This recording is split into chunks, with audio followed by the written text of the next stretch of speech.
Welcome to this week's guest vlog. This week's guest vlog is brought to you by Jan. Jan lives in Ireland and he wants to show you what the infrastructure is like that compared to England. If you've got an idea for a guest vlog, please submit it below. Give me an email, let me know what you want to do and we'll put a guest vlog together. Here's Jan. Morning everyone, my name is Jan-Bart. I've been doing Renault Zoe videos for the last 3.5 years or so. Thanks to Nicholas for actually allowing me to do a guest vlog on his channel. Thank you very much. So basically what I'm going to show you today is how I use my Renault Zoe in my day-to-day, as well as show you a bit about the charging infrastructure in Ireland where I live. So there we are, 65% charged. I'm just about to drive off to go and get my hair cut. I have a home charger, unlike Elle, who was on a previous video. But I decided not to use it because I knew I was going to be filming this. I'm going to show you guys the one and only charge point that I have here in Mallow in North County Cork that still works. We used to have two. One kind of got flooded in 2015 and it hasn't really been replaced with anything, which is annoying. In Ireland we only have one charge point provider, at least for public charge points, and they are currently semi-state owned.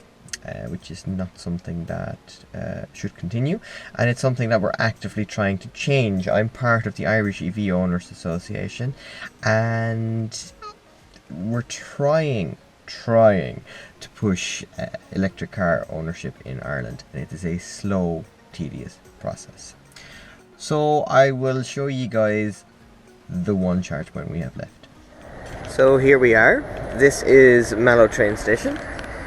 This is a 22 kilowatts, they're known as standard chargers over here, or short, they're called SCPs, standard charge points. So this is the standard installation that you'll find through most of Ireland. They are 22 kilowatt twin units and they can provide 22 kilowatts out of both sockets, which is great when you're driving a Renault Zoe, not so great when you've got a Leaf. But, you know, a charge point is a charge point. One of our biggest problems is that there's only about 1,200 in the country, not a lot, and geographically they're not exactly spread out to the best. With regards to rapids, as in they're known as fast charge points here in Ireland, the 50 kilowatts or over, there is only about 100 of them in the country. You can all find them online at the website for ESB e-cars, and all you need to access them is one of these, which is a ESB charge point access card. In order to get them, if you ever want to take a holiday to Ireland, you email ecars@esb.ie and you request a card, and they'll probably ask you for a few bits of info and they will post you out a card. All the charge points, which is probably the biggest reason to come to Ireland, all the ESB charge points at the moment are free, as in free to use. So, one advantage of having an electric car and using the public charge points is that they're not always conveniently located, so you have to do a bit of walking, which helps with your general fitness. Except when it's raining, and when it's raining it's a pain in the, you know. So that is a fully charged car. Took a little longer than expected, as in my business in town took a little longer than expected, so the car has been sitting here charged for the last 25 minutes. Time to unplug and continue my trip to my in-laws, and I will show you some of the countryside as well as the charger that I use to charge up about halfways.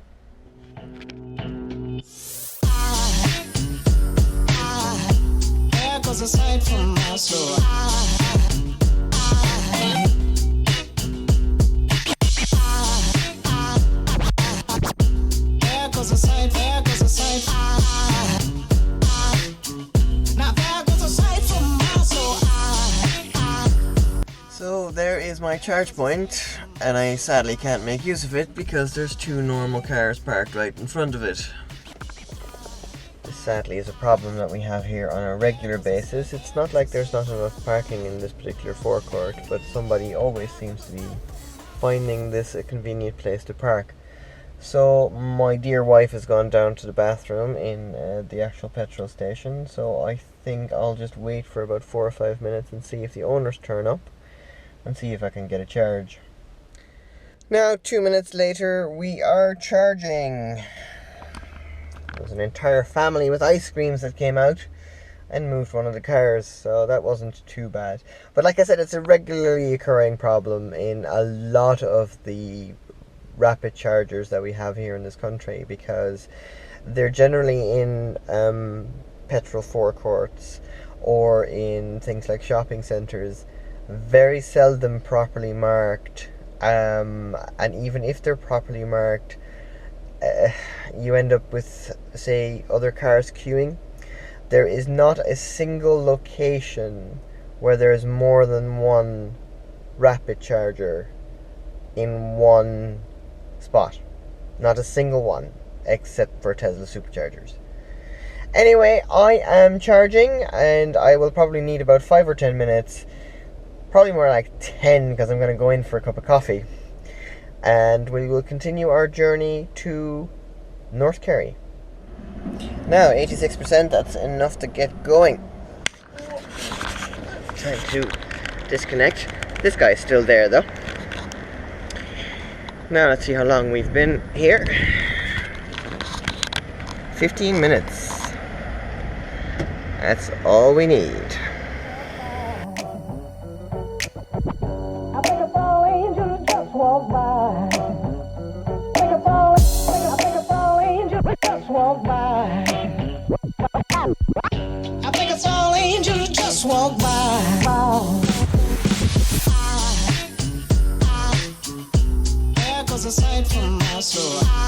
So after doing our rounds with the in-laws, we are now in the square in Listowel. As you can see, another charger, actually fairly conveniently located centrally. One space painted. So it's usually free. I have been known to park on the actual sidewalk when it was iced. We're gonna go for a cup of coffee. My dear wife is already walking over, so I'll catch up. We'll probably only be about 10 minutes, but no doubt the car will be at 50-60% by the time we're back, and we're gonna make our way back to Newcastle West where the fast charger was. See you guys there.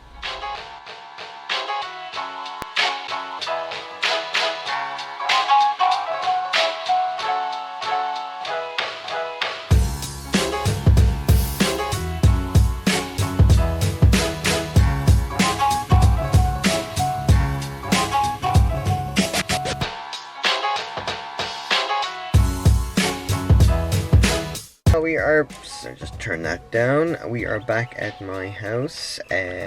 We've done 228 kilometers, average of 14, which is quite good considering that the air conditioning was usually on 22 degrees automatic. So that was quite good, but it was a very low speed run. It was only 56.8 kilometers per hour. We ended up spending about 14 minutes in Newcastle West again, so that was 14 minutes going up, 14 minutes going down, and about a 10-minute stop for a fairly bad coffee in Listowel, which is usually how we do things minus the coffee, and I don't think I'll ever go back there again. Anyway, it is now, what time have we got? It is 25 minutes past 7. It's time to pick up some takeaway. Okay, takeaway collected. Oh, it's a long day. It's 8 o'clock and we've yet to actually have dinner. That kind of concludes my day of just driving to my in-laws.